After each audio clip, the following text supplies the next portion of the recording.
Now, I'll be honest, there were many ways that I thought that my day could end today, especially after the Reliant decided that it didn't want to proceed any further, some of which involved returning home to Ipswich on an AA truck.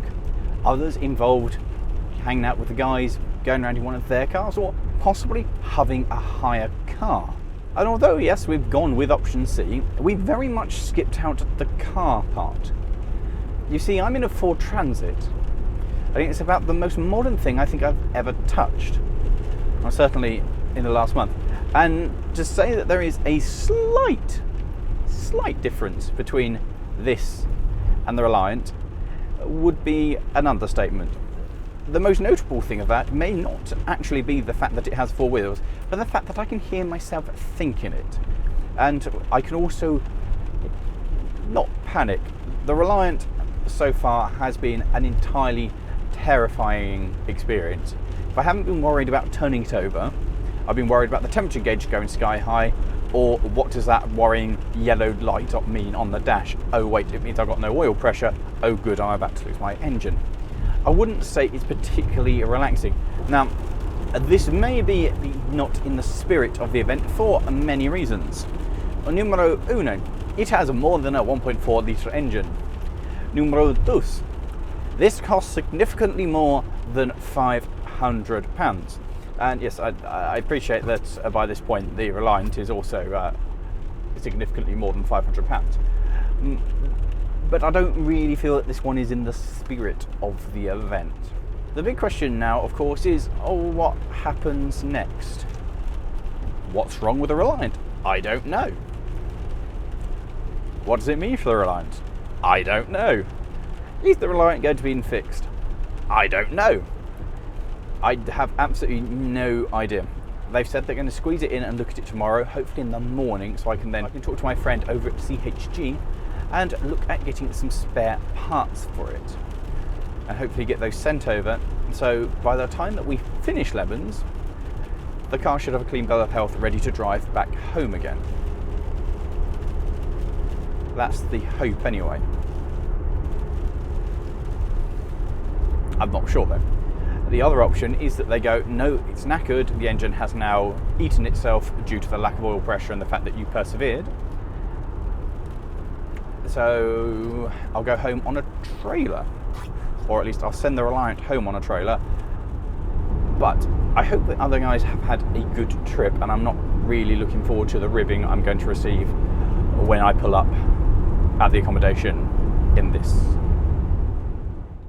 Despite the fact that I now had a functioning vehicle, I elected to hop in with Trev in the Suzuki, mostly because Matt's car had a really annoying rattle, Morgan was still pretty salty about the slowness of the Reliant, and I didn't really want to take the monstrosity of the long wheelbase van, even though it did have such wonderful features such as 4 wheels and a functioning engine, because I knew where we were going, and I knew the roads were very small and very windy, and that parking at our destination was, well, somewhat limited.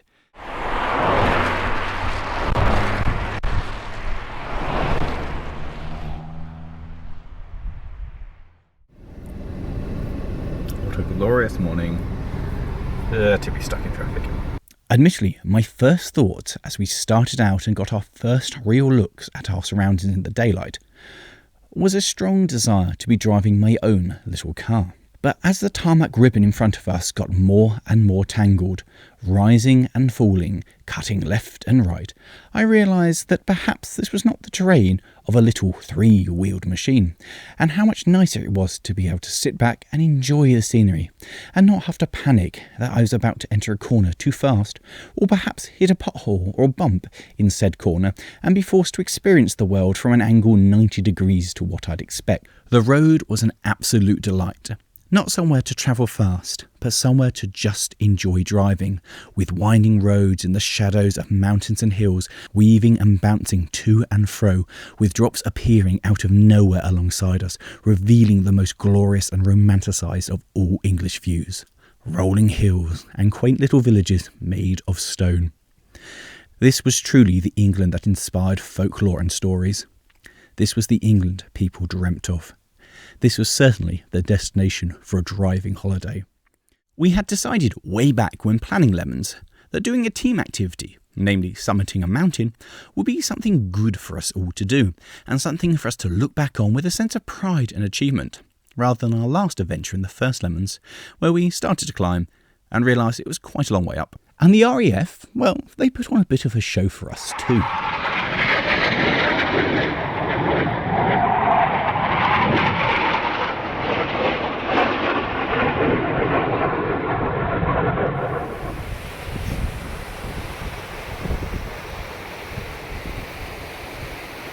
What do you reckon, Trev? I feel very small.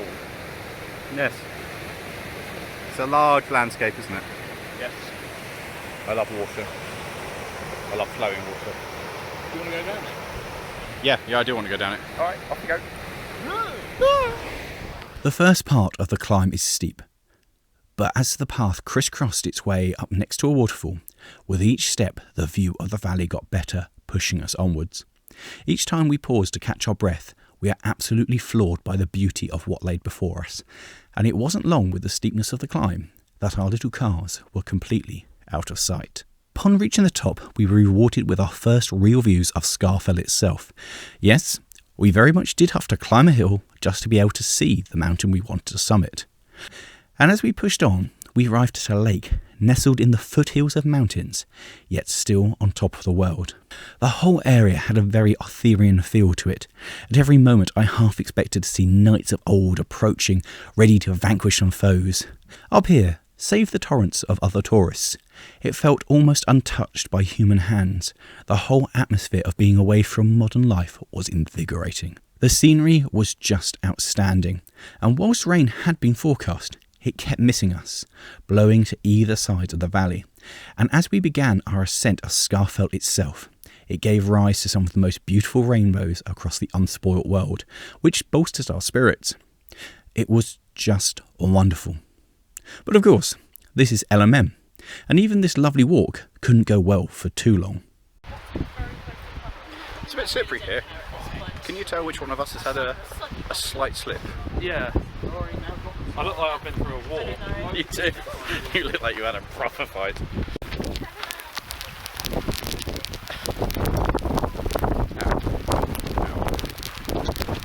Good news is, it's not raining.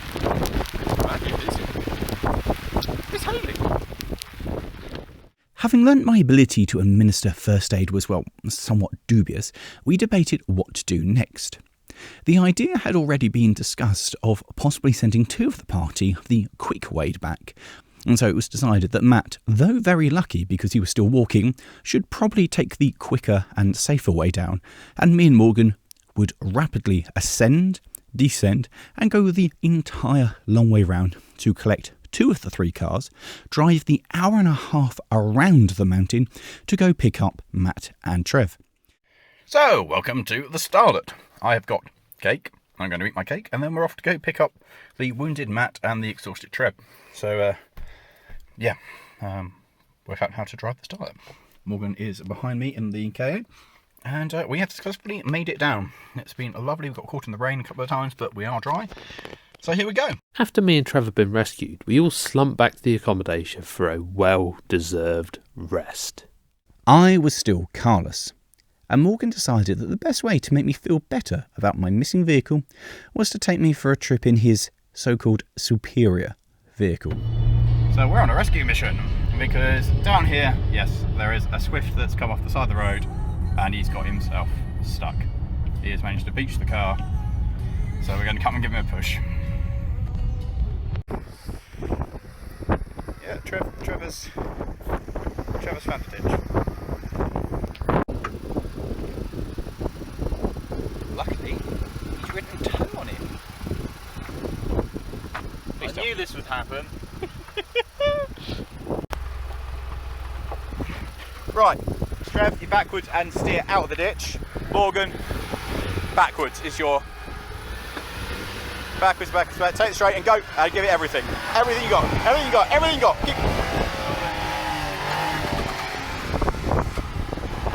Right. Ride that clutch, baby, ride that clutch, ride that clutch. That clutch is smoky. Another successful mission successfully missioned. Once Trev was back on the road again, it wasn't long before I received a long-anticipated call from the garage. So, here we are. Just a slight difference in size, wheels, power and everything, but Reliant is back, and so we can hand away the van back to these guys and go on back away in this.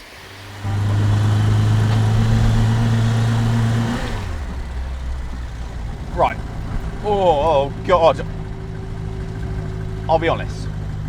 There are many cars that I could have chosen to do this particular trip in, and almost all of them would have been a better choice than this one. This is a wonderful machine, and I am very, very happy to be in it. I'm very, very happy that I've got it to work. And after all the worries of driving across with an overheating engine, well, a suspected overheated engine, to have it now working and trundling and being hopefully happy is really, well, quite wonderful. And something very, very exciting for me. However, it's not the best handling machine I've ever driven. No, that it isn't. It's, well,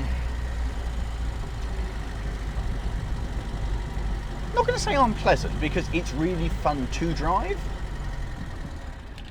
but it's more a constant challenge. Now that the Reliant is back, we can answer the big question. Just what do we think of each other's cars?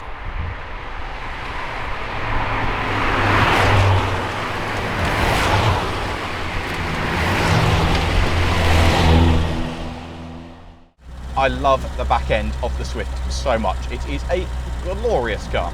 It is a car, however, that is tired. And when me and Matt bought it for Trev, it had a very duff wheel bearing, a very, very unpleasant duff wheel bearing. And I thought we'd sorted that, and it went to the garage, and it still sounds like it's got a wheel bearing gone, despite the fact that it's had a brand new wheel bearing fitted. So I suspect that there's something wrong with the shaft itself, and it's become misshapen. And so whilst the new bearing went on, it's still rocking about, but it does sound deeply unpleasant.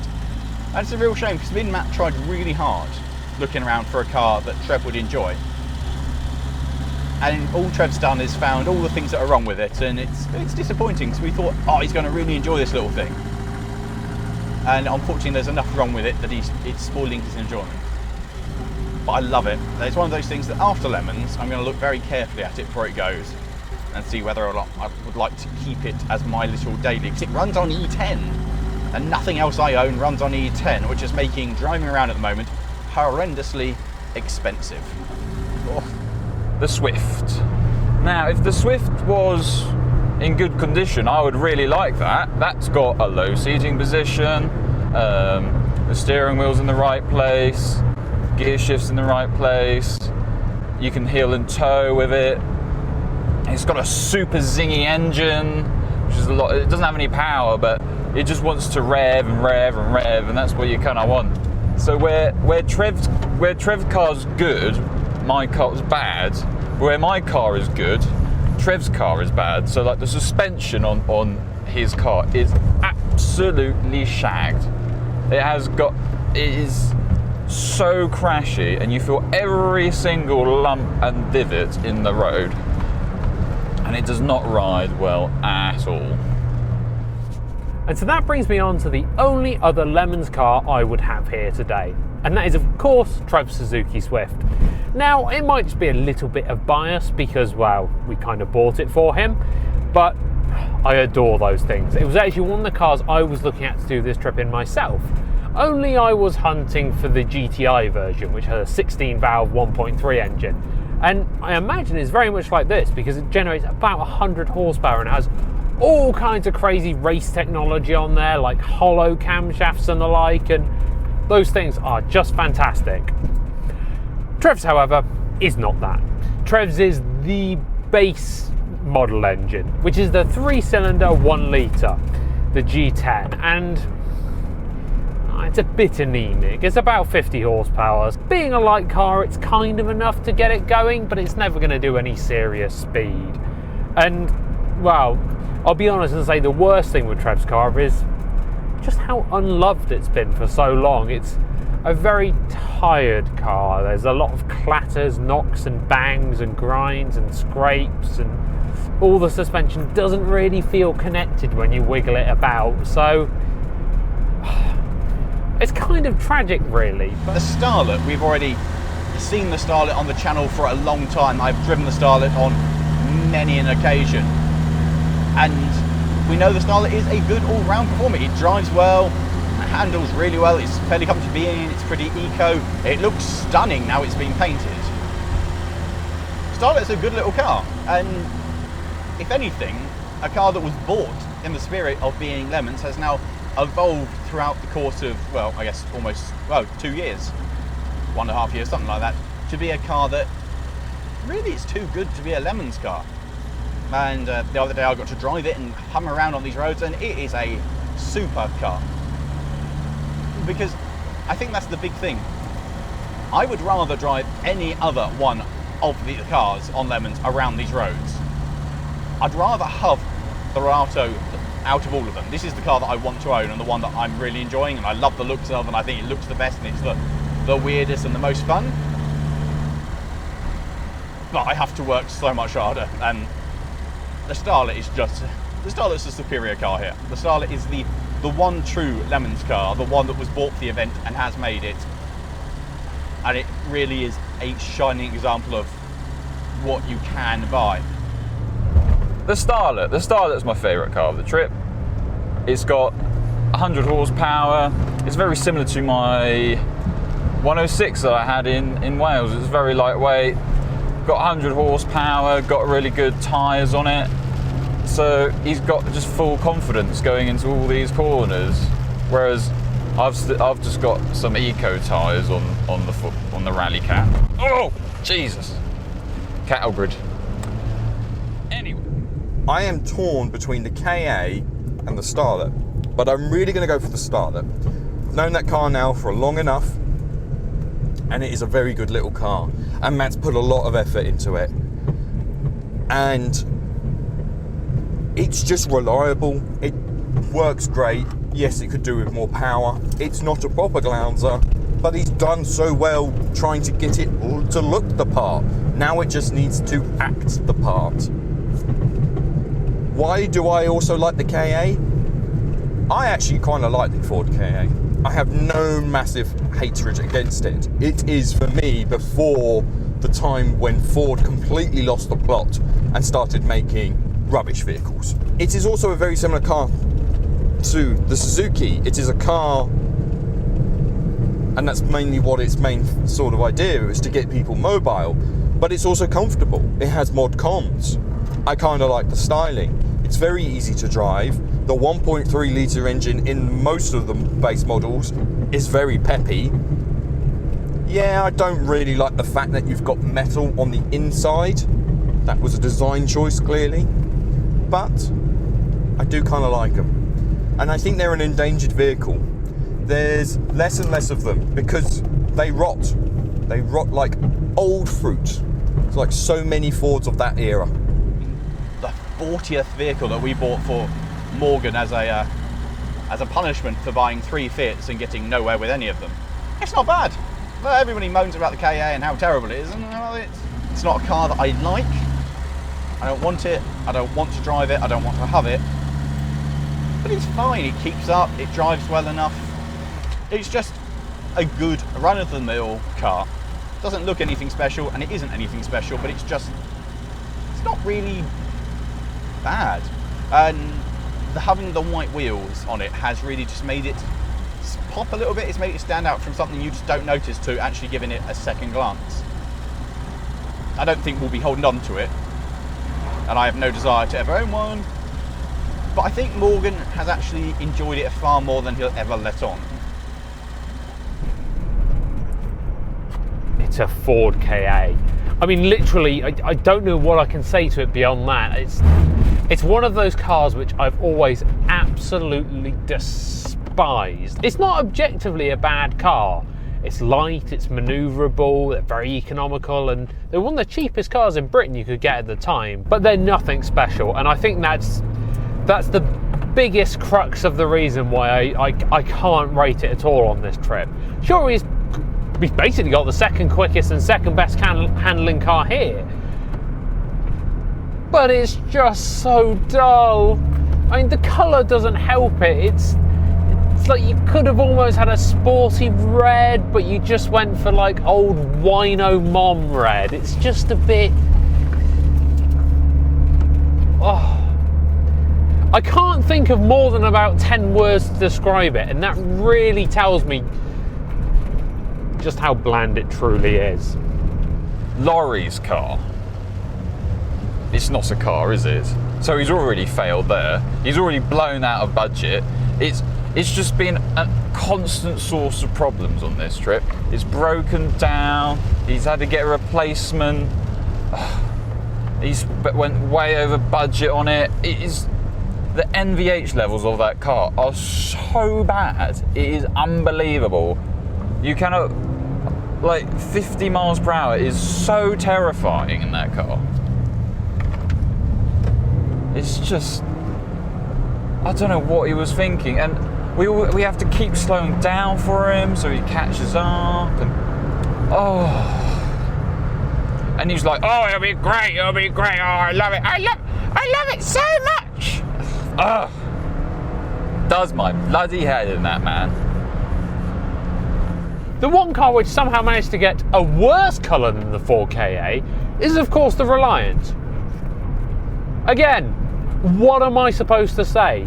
It is absolutely, unequivocally trash. It is trash. Yes, you can say it's enjoyable and it's fun and it's something a little bit different, but it's the colour of poo. It drives like poo. It rides like poo. It's what is it? Why is it here? These roads up here are gorgeous. We're winding through a single track, really well tarmac road up in absolutely gorgeous scenery. And then to be stuck in a shaking little fiberglass bathtub, having one leg cooked and one leg frozen, unable to see because it's all misted and fogged up. It's just, it's the wrong vehicle. And I admit it's interesting, but that's the only word you can use which which wouldn't get bleeped on our channel. That is horrendously unpleasant, to the point that I can't even really see it in my rearview mirror because it can't keep up on this very tiny twisty road, which is what you would kind of expect for a small car that it would excel at. You see, the Rialto was clearly built, and the Robin before it, for a very specific reason: to get people mobile. So why was it still manufactured until 2001? Very much like this. They were manufactured for years. The same basic premise. One wheel at the front, two at the back. With the Rialto specifically, when you're in it, it is horrendously noisy because it's like a van or a truck where the engine is in the bulkhead and the bulkhead is in the cab. And because of that, it is horrendously noisy and hot. So hot that the bulkhead becomes so scaldingly hot that if you were to put your feet into the footwell and accidentally relax your leg, you will scald and burn off a few of the little hairs on your calves. It's not the car for me. I understand it was what its purpose was, but I can also understand why there aren't many of them left. It is a funny car, but it's not a car for doing long distance journeys. And for that reason, Lawrie is quite considerably a madman. Coming up next time on Lemons, we select our driving roads to prove our car's mettle. We meet with the public to see what they thought of our cars, and we battle to see who can get the best picture of their car near a village called Dent.